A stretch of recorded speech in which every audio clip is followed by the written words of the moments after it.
ಧರ್ಮಸ್ಥಳದಲ್ಲಿ ಎಸ್ಐಟಿ ತಂಡದಿಂದ ನಿರಂತರ ಶೋಧ ನಡೀತಾ ಇದೆ. ಈ ಶೋಧದಲ್ಲಿ ಸಿಕ್ಕಿದ್ದೇನು ಅಂತ ಕೇಳಿದ್ರೆ ಲೋಡ್ ಗಟ್ಟಲೆ ಮಣ್ಣು, ಕಿತ್ತೋದ ಎಟಿಎಂ ಕಾರ್ಡ್, ಮಣ್ಣು ಹಿಡಿದ ಪ್ಯಾನ್ ಕಾರ್ಡ್ ಹೊರತುಪಡಿಸಿದ್ರೆ ಇನ್ಯಾವ ಸಾಕ್ಷಿಯೂ ಕೂಡ ಈವರೆಗೂ ಲಭ್ಯ ಅಲ್ಲ. ಹಾಗಾದ್ರೆ ಧರ್ಮಸ್ಥಳ ಶೋಧ ಮೂರನೇ ದಿನ ಬಿಗ್ ಟ್ವಿಸ್ಟ್ ಸಿಗುತ್ತಾ? 5 ಸ್ಪಾಟ್ಗಳಲ್ಲಿ ಸಿಕ್ಕಿದ್ದು ಬರೀ ಮಣ್ಣಷ್ಟೇ.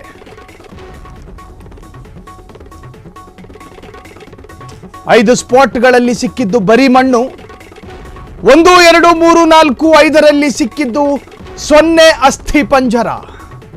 ದೂರುದಾರನ ಪ್ರಕಾರ 4, 5ನೇ ಸ್ಪಾಟ್ ಅಲ್ಲಿ 6 ಶವ ಸಿಗಬೇಕಾಗಿತ್ತು. ಉಳಿದಿರೋದು ಮಾರ್ಕ್ ಮಾಡಿದ 8 ಸ್ಪಾಟ್ ಮಾತ್ರ.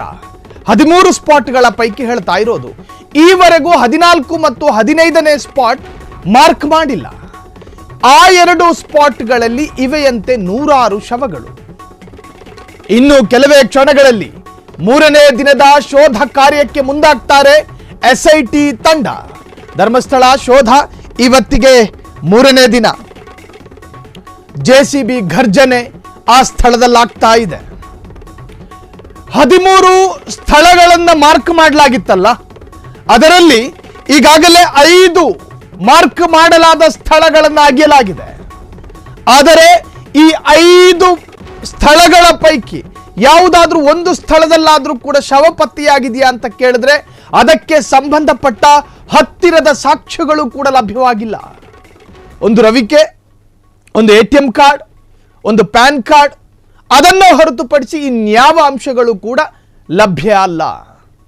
ಹಾಗಾದ್ರೆ ದೂರುದಾರ ಆರಂಭದಲ್ಲೇ ಅತ್ಯಂತ ಆತ್ಮವಿಶ್ವಾಸದಿಂದ ಏನು ಅಭಿಪ್ರಾಯವನ್ನು ವ್ಯಕ್ತಪಡಿಸಿದ್ನಲ್ಲ, ಆ ಅಭಿಪ್ರಾಯ ಹಂತ ಹಂತವಾಗಿ ಸುಳ್ಳಾಗ್ತಾ ಇದೆಯಾ?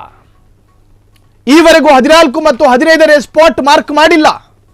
ಈವರೆಗೂ ಮಾಡಿರುವಂತಹದ್ದು 14 ಸ್ಪಾಟ್ಗಳನ್ನು ಮಾತ್ರ. 13 ಸ್ಪಾಟ್ಗಳ ಪೈಕಿ 5 ಮಾರ್ಕ್ ಮಾಡಿದ ಜಾಗದವರೆಗೂ ಕೂಡ ಅಗೆಯಲಾಗಿದೆ. ಧರ್ಮಸ್ಥಳ ಶೋಧ ಮೂರನೇ ದಿನ. ಇವತ್ತಾದ್ರೂ ಕೂಡ ಶವ ಸಿಗುತ್ತಾ? 5 ಸ್ಪಾಟ್ಗಳಲ್ಲಿ ಸಿಕ್ಕಿದ್ದು ಬರೀ ಮಣ್ಣಷ್ಟೇ. ಎಸ್ಐಟಿ ತನಿಖಾ ತಂಡ ಸಾಕ್ಷಿದಾರನ ಎಲ್ಲಾ ಮನವಿಗಳನ್ನು ಸ್ವೀಕರಿಸಿಕೊಂಡಿದೆ. ಆರಂಭದಲ್ಲಿ ಆತ ಹೇಳ್ತಾ ಇದ್ದ ಈ ಸಣ್ಣ ಆಯುಧಗಳಿಂದ ಮಣ್ಣಾಗಿಯೋದಕ್ಕೆ ಸಾಧ್ಯ ಇಲ್ಲ, ಜೆಸಿಬಿ ಕರೆಸಿ, ಅದು ಕೂಡ ಕರ್ಸಾಯಿತು.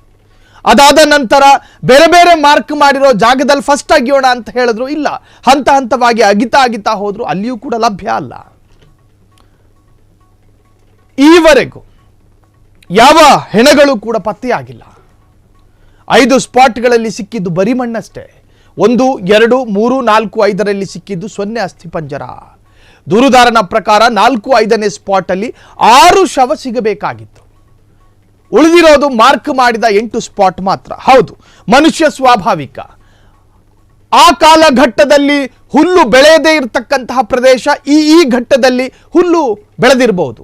ಆತನ ಮಸ್ತಿಷ್ಕದಲ್ಲಿ ನೆನಪಿನ ಶಕ್ತಿಯೂ ಕೂಡ ಕಮ್ಮಿ ಆಗಿರಬಹುದು. ಸೊ ಆಗ ನಿರ್ಜನ ಪ್ರದೇಶವಾಗಿತ್ತೇನೋ. ಸೊ ಇವತ್ತು ಅದು ದಟ್ಟಾರಣ್ಯವಾಗಿ ಬೆಳೆದಿರಬಹುದು. ಸೊ ಆತನಿಗೆ ಸ್ಥಳವೂ ಕೂಡ ಒಂದು ಸ್ವಲ್ಪ ಅದಲು ಬದಲಾಗಿರ್ಬೋದು. ಆದರೆ ಆತ ಮಾರ್ಕ್ ಮಾಡಲಾದಂತಹ ಜಾಗದ ಅಕ್ಕಪಕ್ಕದಲ್ಲಿಯೂ ಕೂಡ ಸರ್ಚ್ ಮಾಡಲಾಯ್ತಲ್ಲ, 4 ಅಡಿಯಷ್ಟು ಮಣ್ಣನ್ನು ಅಗೆಯಲಾಯ್ತಲ್ಲ. ಮಣ್ಣು ಜರಿದಿರ್ತಕ್ಕಂತಹ ಪ್ರದೇಶ ಅದಾಗಿದೆ ಎನ್ನುವಂತಹ ಆರೋಪವೂ ಕೂಡ ಮತ್ತೊಂದು ಕಡೆ.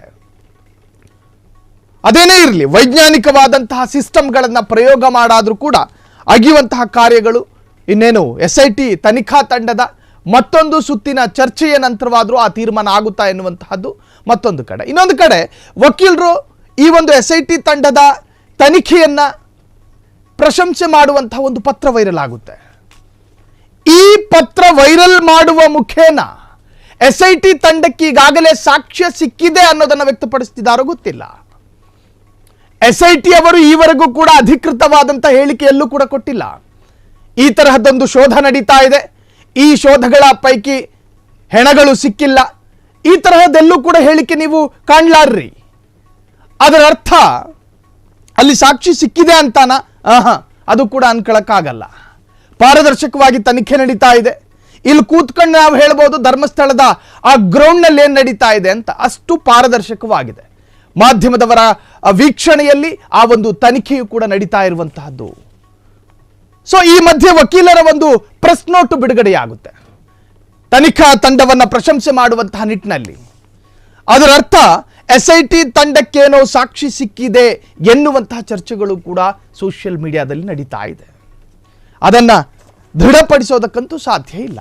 ಕ್ಷಣ ಕ್ಷಣದ ಸುದ್ದಿಗಳಿಗಾಗಿ ಫ್ರೀಡಂ ಟಿವಿ ಸಬ್ಸ್ಕ್ರೈಬ್ ಮಾಡಿ, ಲೈಕ್ ಮಾಡಿ ಹಾಗೂ ಫಾಲೋ ಮಾಡಿ. ಹೊಸ ಸುದ್ದಿಗಳ ನೋಟಿಫಿಕೇಶನ್ಗಾಗಿ ಬೆಲ್ ಐಕಾನ್ ಮೇಲೆ ಕ್ಲಿಕ್ ಮಾಡಿ.